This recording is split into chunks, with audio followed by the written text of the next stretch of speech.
श्री सैयद आगा मेहदी जी।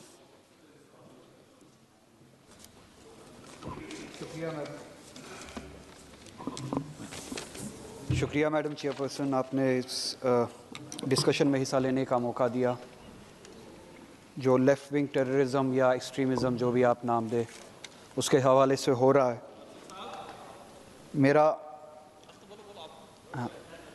मेरा सवाल शुरुआत में सिर्फ यही होगा कि एक्सट्रीमिज़म पे डिस्कशन क्यों ना किया जाए, सिर्फ लेफ़्ट विंग एक्सट्रीमिज़म पे क्यों? आप तो खुद दावा करते हैं यहाँ मुस्लिम एक्सट्रीमिज़म है, उस पर भी हम डिस्कशन करें, सिर्फ लेफ़्ट विंग एक्सट्रीमिज़म पे क्यों? और जहाँ पे आपका दावा है कि मुस्लिम एक्सट्रीमिज़म है, हमारा दावा है और दुनिया तजुर्बा कर रही है, विटनेस है कि यहाँ पे हिंदुत्व के नाम पे भी राइट विंग एक्सट्रीमिज़म हो रहा है, उस पर कब चर्चा करेंगे? उस पर हम कब डिस्कशन करेंगे? या फिर ऐसा है कि आप चाहते हैं और हम सभी चाहते हैं कि लेफ़्ट विंग एक्सट्रीमिज़म ख़त्म हो, मगर आप चाहते हैं कि सिर्फ लेफ़्ट विंग एक्सट्रीमिज़म ख़त्म हो, राइट विंग एक्सट्रीमिज़म बढ़ता रहे, वो ख़त्म ना हो, उस पर आप कभी बात नहीं करना चाहते। हिंदुस्तान को आप free from right wing extremism कभी करना नहीं चाहते, आप राइट विंग के हवाले हिंदुस्तान को करना चाहते हैं। क्या एक्सट्रीमिज़म सिर्फ लेफ़्ट विंग के साथ जुड़ा हुआ है या बकौल आपके मुसलमानों के साथ जुड़ा हुआ है? एक्सट्रीमिज़म पे एक दिन बात करते हैं इस मुल्क में, इस ऐवान में, और आप देखेंगे कि हम सभी एक पेज पे है, कोई भी एक्सट्रीमिज़म के हक में नहीं है। हम सभी, हम सभी एक्सट्रीमिज़म के ख़िलाफ़ हैं, चाहे वो लेफ़्ट विंग का हो, चाहे वो मुसलमानों के नाम पे एक्सट्रीमिज़म हो, चाहे वो हिंदुत्व के नाम पे एक्सट्रीमिज़म हो। हम सभी चाहते हैं कि ये मुल्क एक्सट्रीमिज़म से बरी हो, पाक हो, इस मुल्क में इंसाफ हो, जस्टिस हो, पीस हो, इक्वालिटी हो, राइट्स हो, रूल ऑफ लॉ हो, नॉर्मेलिटी हो। ये हम सभी का ख्वाब है।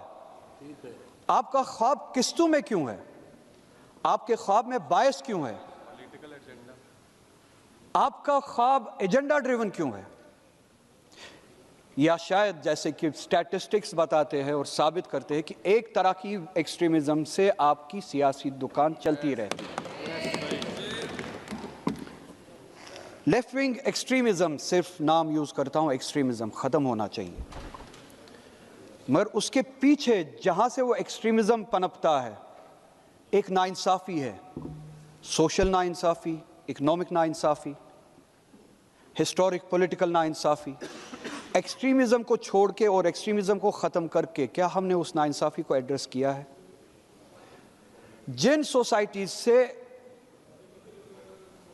इस तरह की सियासी हरकतें होती है जिससे फिर हम अगर उनको एड्रेस ना किया जाए फिर जो एक्सट्रीमिज़म में तब्दील होती है, बुनियाद में उनकी इनजस्टिस है, ज़मीन के हवाले से, रिसोर्सेज के हवाले से, इकनॉमी के हवाले से, सोशल ऑर्डर और सोशल जस्टिस के हवाले से। क्यों ऊंच नीच हो? ये उनका कहना है, उनकी मांग है, ऊंच नीच क्यों हो? क्या उस ऊंच नीच को एड्रेस किया गया है?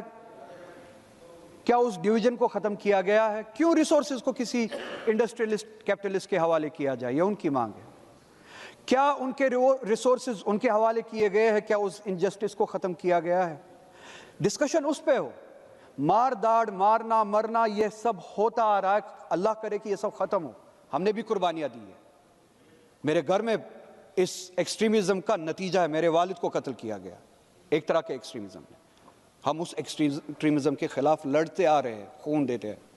आपकी तरह एसी रूम्स में बैठे नहीं है, खून दे के उस एक्सट्रीमिज़म के ख़िलाफ़ हमने लड़ा है। हम समझते हैं कि वो दर्द क्या है। एक्सट्रीमिज़म को आप छोड़ दीजिए, हम लड़ेंगे, हमने लड़ा है। मैडम 5 मिनट दे दीजिए, मेरे दूसरे साथी बोल नहीं रहे। 5 मिनट नहीं होगा, दूसरे साथी बोल नहीं रहे, 1 मिनट में खत्म करिए, उनका टाइम दे दीजिए, और बहुत स्पीकर्स हैं, उनका टाइम दे दीजिए। मेरे दूसरे साथी करिए, अब बोलते रहिए ना, 4-5 मिनट में ख़त्म करूँगा। मगर जो इनजस्टिस ज़मीन के हवाले से, रिसोर्सेज के हवाले से,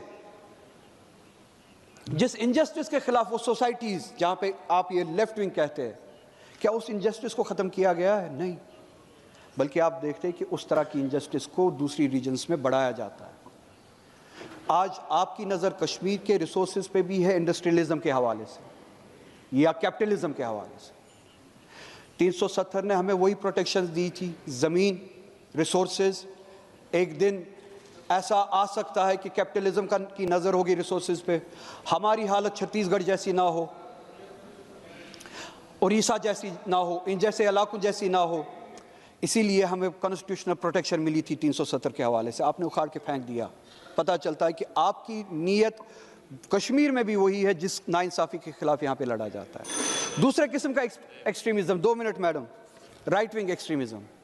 چلیے میں بات ہی ختم کر دیتا ہوں, میں زیادہ بات ایک منٹ دیجیے بس, اس پہ میں بات کرتا ہوں. رائٹ ونگ ایکسٹریمزم مسلمانوں کے خلاف, مائنورٹیز کے خلاف جو انسٹیٹیوشنلائزڈ ایکسٹریمزم ہو رہا ہے, اس پہ کون بات کرے گا, اس پہ کب ڈسکشن ہوگا؟ ڈیہیومنائز کیا جاتا ہے, ہمیں کہا جاتا ہے ہم باہر سے بلانگ کرتے ہیں, یہاں کے نہیں ہے, باہری ہے, پاکستانی ہے, کہیں اور کے ہے. ہم ڈیموگرافک چینج کریں گے, ہم آبادی کا تناسب بدل دیں گے, ہمارے ساتھ اکنامک بائیکاٹ کیا جائے. یہ ٹرینڈ ہے, نیشنل ٹرینڈ ہے, انسٹیٹیوشنل ٹرینڈ ہے. چیف منسٹر کہتا ہے کہ مسلمانوں کے ساتھ اکنامک بائیکاٹ کیا جائے. ہمیں یہ کہا جاتا ہے کہ یہ ایک دن آبادی بدل دیں گے. کسی لاجک کے الٹ یہ کہا جاتا ہے. قانون آپ دیکھ لیجئے, ڈسپروپورشنیٹ ایرسٹ ہوتے ہیں, گرفتاریاں ہوتی ہے. اور جب کہ آپ دیکھتے ہیں کہ رائٹس میں, ویجیلنٹزم میں بہت زیادہ اضافہ ہوا ہے, مگر وہاں پہ پولیس آپ دیکھتے ہیں کہ اس طرح کی کارروائی نہیں کرتے. کاؤ پروٹیکشن کے نام پہ, لو جہاد کے نام پہ جو انہوں نے ٹرم جو ہے کوائن کی ہے, ایجاد کی ہے, کتنی ساری وائلنسز ہوتی ہے. ان ساری وائلنسز میں کتنی کارروائیاں کرتی ہے پولیس یا جوڈیشری, اس کی مثال دے یہاں پہ. مگر جن کے خلاف پولیس کارروائی کرنی چاہیے, ان کو پروٹیکشن ملتی ہے. وکٹمز کو ستایا جاتا ہے انسٹیٹیوشنلی, وکٹمائز کیا جاتا ہے انسٹیٹیوشنلی. اس پہ کب بات ہوگی, اس کے خلاف کب بات ہوگی, اس ملک کو اس ایکسٹریمزم سے کب پاک کیا جائے گا؟ میری صرف آپ سے, ہوم منسٹر یہاں پہ بیٹھے ہوئے, آج آپ ہمیں ایک چیز کا بھروسہ دیجیے, ایک اور ڈسکشن ہوگا اس ایوان میں ایکسٹریمزم کے خلاف, ہندوتو کے ایکسٹریمزم کے خلاف یہاں پہ ڈسکشن ہوگا اور اس ملک کو پاک کیا جائے گا. Left wing, right wing extremism کے خلاف اس ملک میں ڈسکشن ہوگا اور اس ملک کو پاک کیا جائے گا. بہت بہت P. Uday Srinivas.